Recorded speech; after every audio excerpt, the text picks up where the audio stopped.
अस्सलाम वालेकुम dear student, उम्मीद है आप खैरियत से होंगे। तो आज का जो हमारा टॉपिक है वो है मेजरमेंट।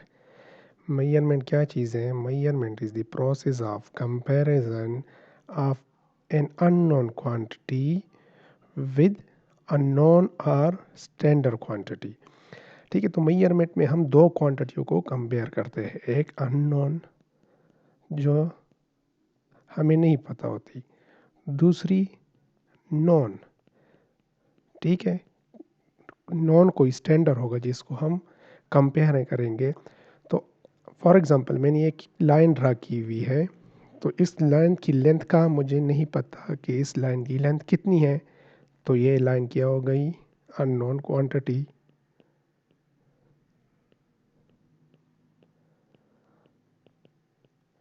अब मैंने स्केल ले लिया और स्केल से इसको मेजर कर दिया। तो स्केल से जो इसकी लेंथ बनती है वो तकरीबन अप्रॉक्सीमेटली 7 सेंटीमीटर बनती है। तो ये स्केल क्या चीज़ हो गई? ये नॉन क्वांटिटी है या नॉन स्टैंडर्ड है। तो इसमें हमने क्या कर दिया कि एक अननोन क्वांटिटी को एक नॉन क्वांटिटी के साथ कंपेयर कर दिया। तो इस चीज़ को बोलते हैं मेजरमेंट।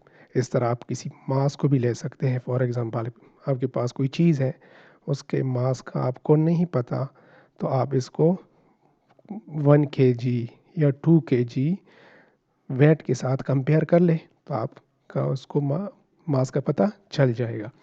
तो आइए अब एक सिमुलेशन की मदद से इसको समझते हैं। तो ये एक सिमुलेशन है जो मैंने आपके लिए लाया है। तो इसमें मेरे पास कुछ स्टैंडर्ड है, मतलब कुछ वेट है जिसके वेट का मुझे पता है। फॉर एग्जांपल मैंने ले लिया 100 kg, सॉरी 100 ग्राम, और इसको मैं एक अननोन क्वांटिटी के साथ कंपेयर कर रहा हूँ। तो देख ले, ये जो ग्रीन है अननोन है, इसका वेट नॉन क्वांटिटी से ज़्यादा है। तो ये बेसिकली मैं क्या कर रहा हूँ? मैं कंपैरिजन कर रहा हूँ एक नॉन क्वांटिटी का और दूसरे अननोन क्वांटिटी का। तो अब मैं कोई दूसरा वेट उठाता हूँ और इसके साथ इसको कंपेयर करता हूँ।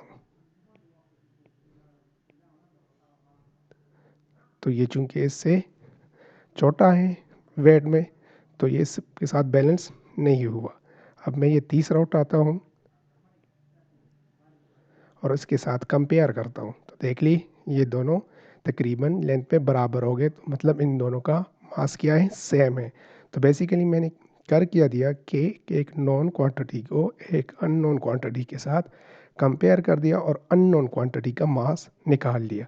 अब मुझे पता है कि इसका मास 100 ग्राम है, इस रेड वाले का 100 से कम है और इस ग्रीन वाले का 100 से ज़्यादा है। Thank you.